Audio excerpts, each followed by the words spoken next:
Ganito rin ba kayo magluto ng gulay, yung may gata, tsaka merong pritong isda? So kung gusto niyo magluto ng ganito, panoorin niyo po yung video natin. So first, eto po yung mga gulay.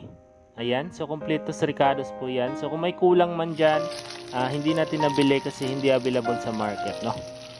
So dito is hinimay lang natin yung mga gulay natin dyan, kagaya ng ulugbate. So kung meron kayong saluyot, mas maganda sa ginataan, no? So dito pagkatapos nating himayin, ginawa na rin natin yung ibang mga gulay ng maliit na piraso, no? So in-slice lang natin na maliit na piraso. So kagaya ng kalabasa, at saka yung talong, at saka yung balatong, no? So sobrang dali lang din naman mag-slice. So eto, in-slice lang din natin yung mga sangkap na mga ingredients, mga lamas, no? So para gamitin natin sa panggisa. So syempre maliit na piraso lang yung pag-slice natin sa talong natin, no? So parang ganyan lang din. So ang masarap kasi dito sa ginataan, guys, is malalasahan mo talaga yung gulay dito kapag kinakain nyo, no? So favorite na favorite ko kasi yung ginataan, no?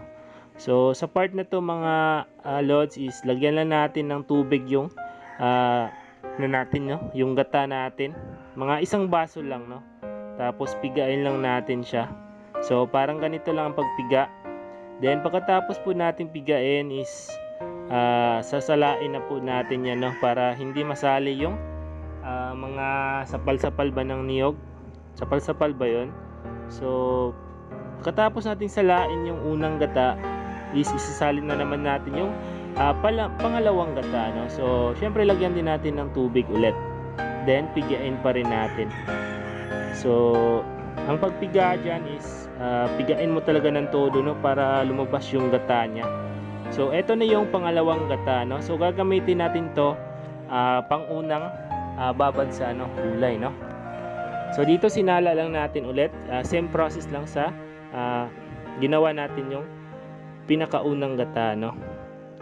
So pagkatapos niyan is ready for cook na tayo, no? So gigisa lang natin diyan ang bawang at saka sibuyas, no? O yung sibulyon, onion ba?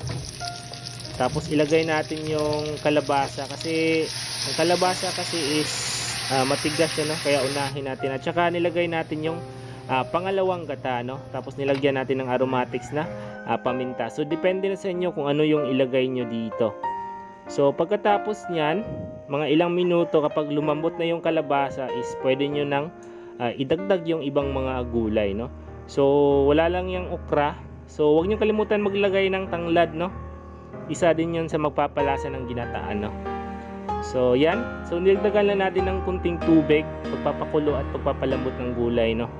Baka makulang kasi yung pangalawang gata na nilagay natin dyan. Then takpan lang natin ilang minuto.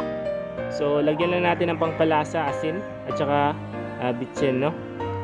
So nilagay na natin yung mga pritong isda na niluto natin. So ito yung magiging sahog, no? At saka yung ibang ingredients. Then nilagay na din natin yung unang gata, no? Ito yung magpapalapot sa ating ginataan. So napakasarap nito mga lods, no? So sa mga favorite dyan, mag-comment kayo kung favorite nyo rin to. So yan mga lods, malapit nang maluto, no? So eto na yung naging resulta ng ginataan natin, no? So sobrang sarap talaga ang ginataan, guys, kahit anong gulay pa yan. Then nilagdag na natin yan ang ulugbate, no? So napakasarap din ng ulugbate sa ginataan. Mas masarap siguro to, guys, kung may saluyot sana, no? So wala kasing saluyot dito. So tinakpan lang natin konti and then luto na po ang ating ginataang gulay. So eto na po ang resulta niya, no? So wala na mga lods, kain na po tayo, no? Napakasarap po.